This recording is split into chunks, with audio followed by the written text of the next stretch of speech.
अच्छा जी, बिस्मिल्लाहिर्रहमानिर्रहीम। ज़ीशान भाई, थोड़ा सा ये रीनल ट्यूबुलर एसिडोसिस के बारे में आपने कहा था।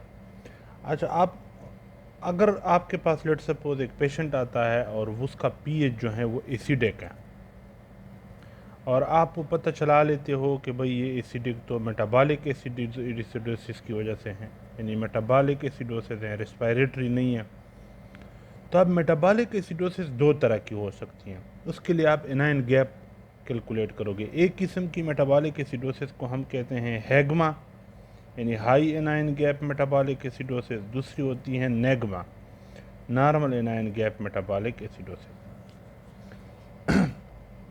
पेशेंट आया, उसकी आपने ईवीजीज करवाई, उसका पीएच 7.35 से कम था, यानी एसिडिक था, और वो आपने चेक की तो मेटाबॉलिक एसिडोसिस थी। तो अब आप एनाइन गैप कैलकुलेट करोगे। अगर वो हाई होगा तो आप कहोगे ये हैगमा है, अगर एनाइन गैप नॉर्मल होगा तो आप कहोगे नेगमा है। एनाइन गैप आप कैसे कैलकुलेट करते हो? आप सोडियम से बाइकार्बोनेट और क्लोराइड को माइनस करते हो, या sodium plus potassium minus bicarbonate plus chloride, यानी जो पॉजिटिव चार्जेस हैं, सोडियम पॉजिटिव चार्ज है ना, उनसे आप नेगेटिव को माइनस करते हो। बाइकार्ब नेगेटिव है, क्लोरीन नेगेटिव है। नॉर्मल एनाइन गैप जो होते हैं ये 8 to 16 होता है। तो अगर इस रेंज में आपके पास आता है तो फिर ये normal anion gap metabolic acidosis है। और अगर 16 से ज़्यादा आता है आपका एनाइन गैप तो ये फिर high anion gap metabolic acidosis है। अब high anion gap metabolic acidosis हमारे पास निमोनिया के मड पाइल्स, यानी इसकी जो काजेज हैं हाई एनाइन, मिथानॉल पॉइजनिंग की वजह से हाई एनाइन गैप होती है। यूरीमिया यानी रीनल फेलियर, उसकी वजह से भी high anion gap metabolic acidosis यानी हैगमा होता है। डी से डी के ए, ठीक है, पी से प्रोपाइलडिहाइड, INH, एल से लैक्टिक एसिडोसिस, इथानॉल पॉइजनिंग, और एस से सैलिसाइलेट पॉइजनिंग। लेकिन ये आपको ये तीन कम से कम आनी चाहिए, ये जो टॉप के जो तीन है, ठीक है। मोस्ट कॉमन आपके पास ये यूरीमिक होता है पेशेंट, या डीके होता है, या ये लैक्टिक एसिडोसिस वाला जो है, ठीक है। तो बहरहाल अगर high anion gap metabolic acidosis हैं तो आपने काज के लिए इनका रुख करना है, मड पाइल का रुख करना है, ये काजेज ढूंढनी है। और अगर एनाइन गैप नॉर्मल हो तो इसका मतलब ये नेगमा है, तो नेगमा के लिए आपने ये काजेज ढूंढनी है, फ्यूज्ड कार। लेकिन ये इतनी लंबी चौड़ी याद करने की ज़रूरत नहीं है। इसमें जो इम्पॉर्टेंट हैं वो आपके पास सिर्फ तीन है। एक आपके पास है डायरिया, डायरिया में भी नेगमा होता है। एक आपके पास एड्रिनल इनसफिशियंसी, अगर आपका एड्रिनल ग्लैंड काम ना करे। और तीसरा है आरटीए, फ्यूज्ड कार, आखिर में आर से आरटीए। तो आज हम इस आरटीए के बारे में बात करेंगे। यानी आपने पेशेंट का एबिलिस करवाया, वो एसिडोसिस था, आपने चेक किया मेटाबॉलिक था, यानी मेटाबॉलिक एसिडोसिस था। फिर आपने एनाइन गैप कैलकुलेट किया, एनाइन गैप नॉर्मल आया, 8 से 16 के दरमियान में आया, मतलब नॉर्मल था। तो ये normal anion gap metabolic acidosis था। आपने काजेज ढूंढना शुरू किया, अच्छा पेशेंट को डायरिया तो नहीं है, नहीं है। पेशेंट जो है उसको एड्रिनल इनसफिशिएंसी तो नहीं है, नहीं है। तो आपके पास काज बच गई ये रीनल ट्यूब्यूलर एसिडोसिस। अब आप कहोगे कि मोस्ट लाइकली इसको रीनल ट्यूब्यूलर एसिडोसिस है। अब रीनल ट्यूब्यूलर एसिडोसिस की तरफ आते हैं। रीनल ट्यूब्यूलर एसिडोसिस बेसिकली आपके पास आ, ये चार तरह का होता है, लेकिन उसमें जो तीन है ये मोस्ट इम्पॉर्टेंट है। तीन कौन कौन से? आपके पास जो टाइप 1 है रीनल ट्यूबुलर एसिडोसिस, टाइप 2 और टाइप 4, ये ज़्यादातर इम्पॉर्टेंट है। जो टाइप 3 है वो बेसिकली टाइप 1 और टाइप 2 का मिक्सड है, यानी टाइप 1 भी हो और अगर टाइप 2 भी हो, दोनों हो तो फिर हम उसको टाइप 3 कहते हैं, ठीक है। तो ये इतना इम्पॉर्टेंट नहीं है, 1, 2 और 4 इम्पॉर्टेंट है। अब सबसे पहले हम 2 की बात कर लेते हैं। 2 कब होता है? जो आपके पास रीनल ट्यूबुलर एसिडोसिस टाइप 2 है, ये कब होता है? 2 से टॉप याद रखो। 2 से क्या याद रखो? टॉप। अब इसका क्या मतलब? इसका मतलब ये कि देखो, ये अगर आपका नेफ्रॉन है, ये एफेरेंट आर्टेरियोल, ये ग्लोमेरुलर कैपिलरी, ये इफेरेंट आर्टेरियोल, और ये आपका प्रॉक्सिमल कन्वोल्यूटेड ट्यूब्यूल है, और उसके बाद ये लूप ऑफ हेनले हैं, और ये फिर डायस्टल कन्वोल्यूटेड ट्यूब्यूल हैं, और ये फिर कलेक्टिंग डक्ट है। इस तरह होता है। तो ये जो एरिया है आपका, ये प्रॉक्सिमल कन्वोल्यूटेड ट्यूब्यूल, ये सबसे टॉप पे है ना। उसके बाद फिर डायस्टल कन्वोल्यूटेड ट्यूब्यूल हैं और फिर कलेक्टिंग डक्ट है। तो सबसे टॉप पे कौन है? सबसे टॉप पे है आपका ये proximal convoluted tubule, PCT, proximal convoluted tubule. तो टॉप पे जो जगह है, अगर वहाँ पे मसला हो तो उसकी वजह से जो रीनल ट्यूब्यूलर एसिडोसिस होती है उसको हम कहते हैं टाइप 2। यानी अगर प्रॉब्लम यहाँ पे हो, टॉप पे हो, तो इसको हम कहते हैं टाइप 2 RTA। कोई आपसे पूछे टाइप 2 RTA कब होता है, कौन सी जगह में मसला होता है, तो आप कहोगे टॉप पे, नेफ्रॉन के टॉप पे। नेफ्रॉन का टॉप क्या है? प्रॉक्सिमल कन्वोल्यूटेड ट्यूब्यूल है। तो अगर प्रॉक्सिमल कन्वोल्यूटेड ट्यूब्यूल में प्रॉब्लम हो तो उससे होती है टाइप 2 RTA। ठीक है, अब मैं साथ साथ समझा देता हूँ ये क्यों होगा। देखो यहाँ पे ये जो आपका प्रॉक्सिमल कन्वोल्यूटेड ट्यूब्यूल है ना, यहाँ पे चैनल्स होते हैं और उन चैनल्स की मदद से रीअब्जॉर्प्शन होती है किसकी? बाइकार्बोनेट की। बाइकार्बोनेट क्या है? ये एक बेस है। तो यहाँ से फिल्टर होके HCO3 आया जो कि एक बेस है, वो यहाँ से नॉर्मली रीअब्जॉर्ब हो जाता है, दोबारा जिस्म में चला जाता है। लेकिन अगर किसी बंदे के प्रॉक्सिमल कन्वोल्यूटेड ट्यूब्यूल ख़राब हो जाएं, ये ख़राब हो जाएं, तो क्या बाइकार्ब रीअब्जॉर्ब हो सकेगा? नहीं हो सकेगा। तो बाइकार्ब किधर जाएगा? नीचे जाएगा और जिस्म से लॉस होगा, यूरिन की शक्ल में निकलेगा। अब बाइकार्ब क्या है? वो तो बेस है बेस है ना। तो अगर आप बाइकार्ब को ऑब्जर्व नहीं कर सकोगे, यानी बेस को ऑब्जर्व नहीं कर सकोगे, और आपका बेस जो है वो जिस्म से निकलता रहेगा निकलता रहेगा निकलता रहेगा, तो जिस्म में यानी बॉडी में बेस की कमी हो जाएगी और इसके मुकाबले में एसिड ज़्यादा हो जाएगा। और जब एसिड ज़्यादा हो जाए तो इसको हम क्या कहते हैं? एसिडोसिस। तो इसलिए इन लोगों में एसिडोसिस हो जाती है।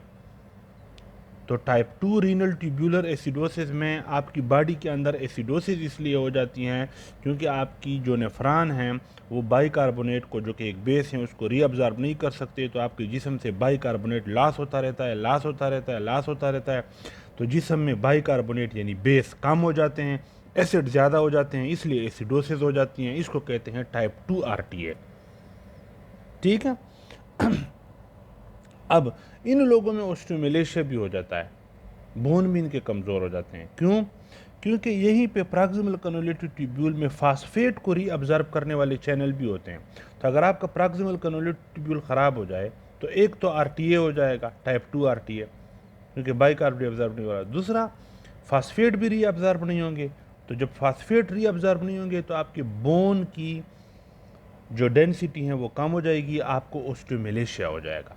क्योंकि आपकी बोन की मिनरलाइजेशन को मेंटेन करने के लिए कैल्शियम भी ज़रूरी है, फास्फेट भी ज़रूरी है, और फास्फेट यहाँ से रीअब्जॉर्ब होते हैं। तो अगर ये प्रॉक्सिमल कन्वोल्यूटेड ट्यूब्यूल ख़राब हो जाए तो आप फास्फेट रीअब्जॉर्ब नहीं कर सकोगे, फास्फेट यूरिन के थ्रू लॉस होगा, जिस्म में फास्फेट की कमी हो जाएगी, बोन की मिनरलाइजेशन नहीं होगी, बोन में ऑस्टियोमेलेशिया हो जाएगा। तो इसलिए जो टाइप 2 RTA पेशेंट होते हैं इनमें ऑस्टियोमेलेशिया भी होता है। ये हो गया टाइप 2 RTA। क्लियर हो गई ये बात? तो ये हमने यहाँ पे कर ली टाइप 2 RTA। उसमें टाइप 2 जिस तरह A B होता है ना, इसी तरह 1 2 होता है। तो टाइप 2 से B याद रखो कि इसमें प्रॉब्लम बेस की होती है, यानी आप बाइकार्बोनेट को रीअब्जॉर्ब नहीं कर पा रहे होते, इनएबिलिटी टू रीअब्जॉर्ब बाइकार्ब। और इस B से बोन भी याद रखो, यानी इन लोगों में ऑस्टियोमेलेशिया भी होता है। ठीक है। उसके बाद हम आते हैं टाइप 1 पे। टाइप 1 में क्या प्रॉब्लम होती है? टाइप 1 जो है वो है सबसे एंड का मसला, यानी यहाँ पे जो हमने नेफ्रॉन ड्रा की ना, तो अगर मैं यहाँ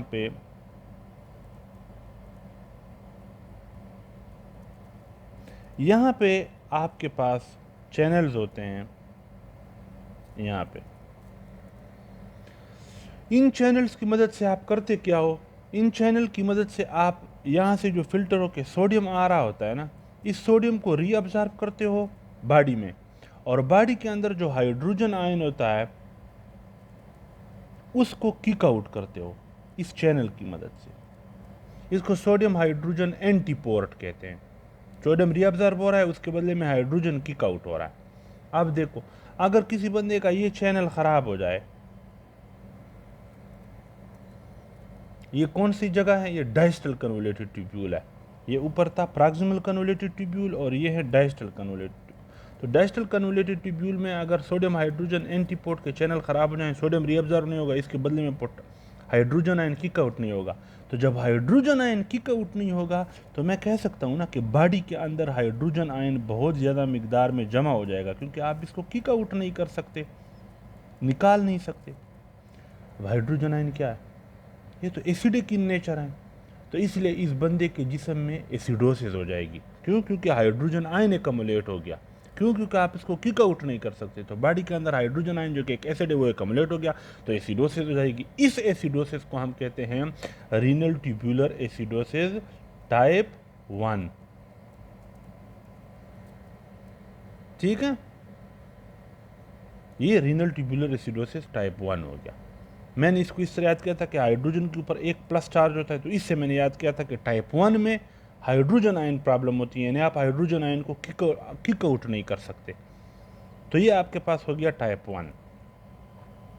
टाइप 1 में ए फॉर एसिड, जिस तरह यहाँ पे 2 से बी था ना, बाइकार्बोनेट प्रॉब्लम, 1A यानी एसिडिक प्रॉब्लम, तो inability to make acidic urine, क्योंकि आप हाइड्रोजन आयन को किक आउट नहीं कर सकते यूरिन में, तो यूरिन एसिडिक नहीं हो रहा। क्यों? क्योंकि आप जो एसिडिक चीज़ है यानी हाइड्रोजन है उसको निकाल ही नहीं सकते, उसको यूरिन में फेंक ही नहीं सकते, तो आप यूरिन को एसिडिफाई नहीं कर सकते, ये एसिड सारा जिस्म में जमा हो जाता है।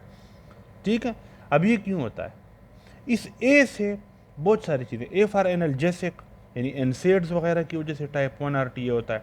ए फॉर एम्फोटेरिसिन जो एंटी फंगल है उससे भी टाइप 1 RTA होता है। ए से ऑटो इम्यून, जो ऑटो इम्यून डिजीजेज हैं शोगरन सिंड्रोम के अलावा जितनी भी ऑटो इम्यून डिजीजेज हैं वो टाइप 1 RTA करवाते। एनीमिया ऑफ सिकल यानी सिकल एनीमिया, उससे भी टाइप 1 RTA होता है।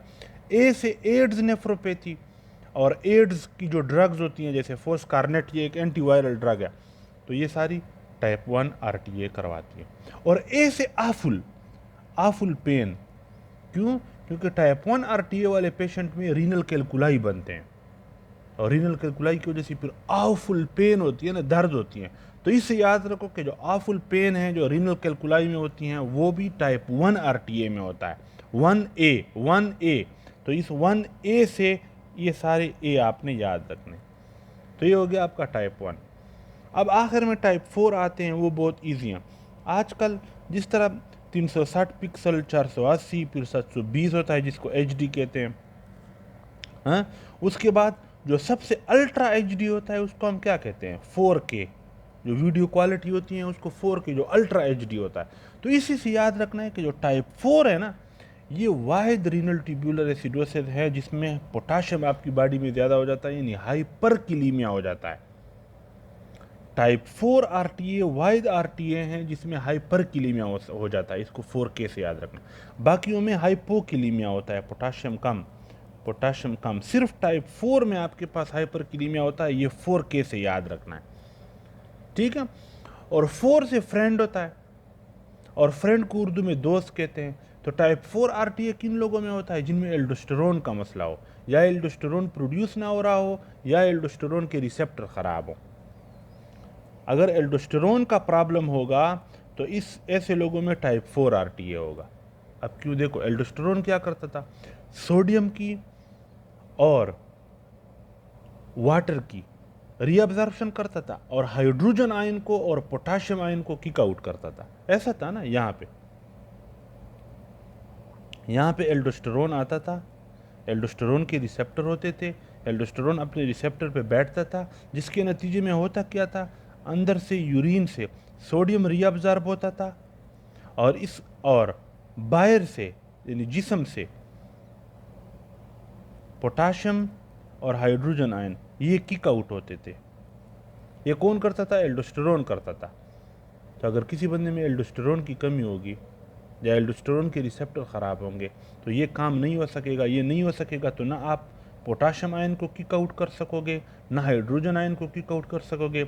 इसलिए बॉडी के अंदर पोटाशियम जमा हो जाएगा, यानी हाइपरकिलीमिया हो जाएगा। इसलिए टाइप 4 RTA में हाइपरकिलीमिया होता है, और हाइड्रोजन आयन भी जमा हो जाएगी। हाइड्रोजन आयन तो एसिडिक इन नेचर है, जब हाइड्रोजन आयन जमा होगी तो एसिडोसिस होगी, तो इसलिए टाइप 4 RTA हो जाएगा, यानी रीनल ट्यूब्यूलर एसिडोसिस। तो एक एसिडोसिस भी हो गई, हाइपरकिलीमिया भी हो गया, टाइप 4 RTA।